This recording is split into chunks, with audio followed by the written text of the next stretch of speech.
and also our professors from K University and other things. Thank you all very much. But I must say that when we received the letter from the Honorable Minister on the 5th of January that we had this planned visit with us, we were so excited. But I remember very well, last year around June, July, we wrote that it's possible for us to have engagement with the ministry. Our expectation was that we would move to Accra. So when the lady came and said, coming up, oh my God, this is the minister who is really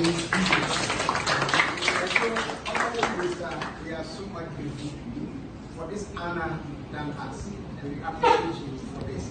That sends a very strong signal to us that we mean business and we can do otherwise. So thank you very much for that. What I'm going to do is just give a quick highlight of what is our engagement with the ministry so far, and then the areas that we can deepen our collaboration. So our mission is essentially focusing on promoting sustainable and inclusive rural development. I think the rural-urban divide, we are very time and again from this is offered from the minister and again in this room. So that is what BERD is set up to do, to promote inclusive rural development. How do we do this? Now, because BERD is based at the university, as the Vice Chancellor mentioned, we have 6 colleges. So the mandate of BERD is that we transfer what is happening within the 6 colleges in our university in terms of innovations that can help to improve rural livelihood. And that is what we do. So we serve as an interface between the university and the rural community. So all the expertise that we have in the room, our job is that the research happening here, all the innovations, we transfer that to the rural communities. And that ties in very well with what the ministry is also set out to do. The issue of addressing the rural-urban divide, and then also promoting development effectiveness, what is set up in the mission. Well, I highlighted the mission with regard to the policy, the program, the projects, and how do we monitor and evaluate all that we do, so we get a very good feedback that can then feed into our policy and programming again. And that is where BERD fits in very well with our research. And then we are very strong units which are all about evaluation and then research. In terms of our areas of operation, because of the mandate given to us, we are quite broad. So we have rural development and innovations. Now these cover agriculture, natural resources, climate change, anything that makes life in the rural areas is captured under this particular thematic area. So we share our brochure, we see the specific areas that we work under this particular way. Then we have capacity building and institutional development. You will realize that we've been talking about the assemblies, we've been talking about the local structures. If we are unable to strengthen the capacity, it becomes very difficult to see to the implementation of our policies and our programs.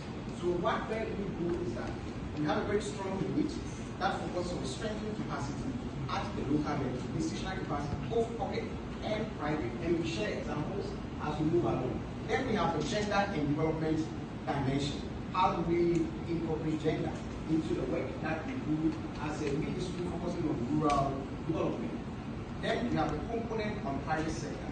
I was glad when we were talking about the SMEs, and this is where the need to drive industrialization becomes very critical. So as part of our mandate, we work closely with the private sector, strengthening private sector institutions. In the past, we have had a lot of engagement with USAID on our global businesses in northern Ghana. We asked us to stay there and see how we can make that more effective to contribute to the agricultural value chain. So there's a core component that focuses on private sector. And I was happy to see that also in the rural development policy, where there's a focus on engaging with the private sector to use that as a vehicle to transform rural areas. The next one is rural health. I think that also comes up very strongly. So we have a team, and that expertise is also on promoting health in rural areas. One of the things that is surprising to note is that we have a lot of agricultural policies which we are implementing. But I always say the missing link is that the farmer who is at the center of the production and all that, the health of that farmer And I learned this when I was studying in Australia. They have a whole national center for farmer health. That farmers' health is so unique that you can't mix them with the general population. So there's a very unique interest we have in here. And we started a study mapping farmer health indicators. It's a pilot study that currently we are doing to see how different their health status is for the general population, the use of pesticides, PPs, and all that. So we have a very good focus also on that. To help that farmers in the rural areas, while they are producing, they are healthy, and that can continue to be in business of driving agriculture. There's a very good, strong focus also on social protection. So the safety net work. And I'll cite an example here. LEAP is very familiar with us. In 2008, we started a pilot of the LEAP in 10 MMPs with Social Investment Fund. So the taxpayer to roll out cash transfer in 10 MMPs. And I think that is what actually feeds into the LEAP program. So we also are very strong in social protection issues. So if there's any advice or support, you can count on there to deliver on that. Now, in doing all this, evidence-based policy, evidence-based practice is so critical.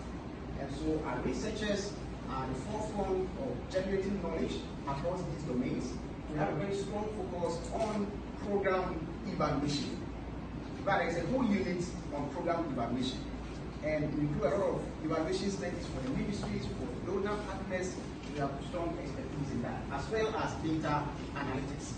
So I was very happy when the minister was talking about evaluating the rural development policy so that we can know the lessons and how best we can look into the future and shape that policy. So with this, you can actually count on them to provide the needed support. And I believe that our marriage with the ministry is going to work so well because we have the expertise to deliver. These are the 4 units to operationalize our activities. So we have the environment and sustainable development unit. And then we have the gender and livelihood unit. We also have the social change and development. This deals with education, health, and all social issues.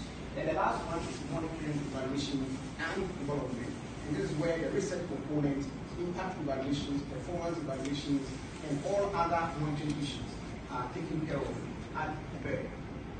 Now, as I mentioned earlier on, because of our mandate, we work closely with the various colleges.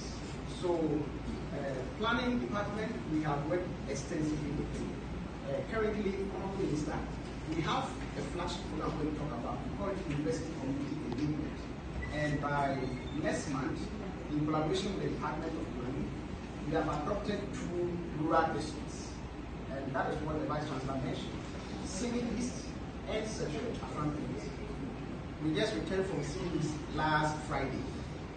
We have signed MOU with them. Our agenda is to see how we can contribute to promoting rural development. How did we select them? We look at the district league table and realize that they are always fighting at the bottom. So within the next 5 years, K University's idea is how can we partner with these 2 districts to see how best we can contribute to improving their development. And in February, the planning students will be there. Folks, I will leave that one for you to talk a bit more about that. So we work with planning, we work with Professor Papenya, who is the provost for the College of Engineering. We work closely with the College of Engineering so that we can transfer innovations happening within that college also to the rural areas. Other colleges as well, College of Health Sciences, and then also the College of Science. We work with them in the area of food security, biotechnology, health issues. In a nutshell, BERD is working with all the colleges. Now, what it means is that anything that concerns rural development, you can find it there because we draw on expertise from these colleges to do the work that we do. Now, the next area I want to highlight is what has been our collaboration with the ministries thus far. What comes on top of our mind is that in the 1990s, remember the EU micro project. BERD was the seed for the EU micro project, and that really deepened our engagement with all the MLGDRD, and that is where our presence was actually felt in the rural areas. Now, moving on, in 2007, we had a workshop with the ministry on rate-taking rural development in Ghana. That was held at Mekling. And so the executive ministers and then the other technicians joined us to rethink rural development. Now we're doing this with a clear focus in mind. So if in 2008, then we said, based on the fallout of the rethinking rural development, we need to engage the politicians because there is no way you can develop the rural areas if there is no political way or buy-in. So we had a forum, we call it My Party's Vision on Rural Development, which brought together all the political parties at a great hall.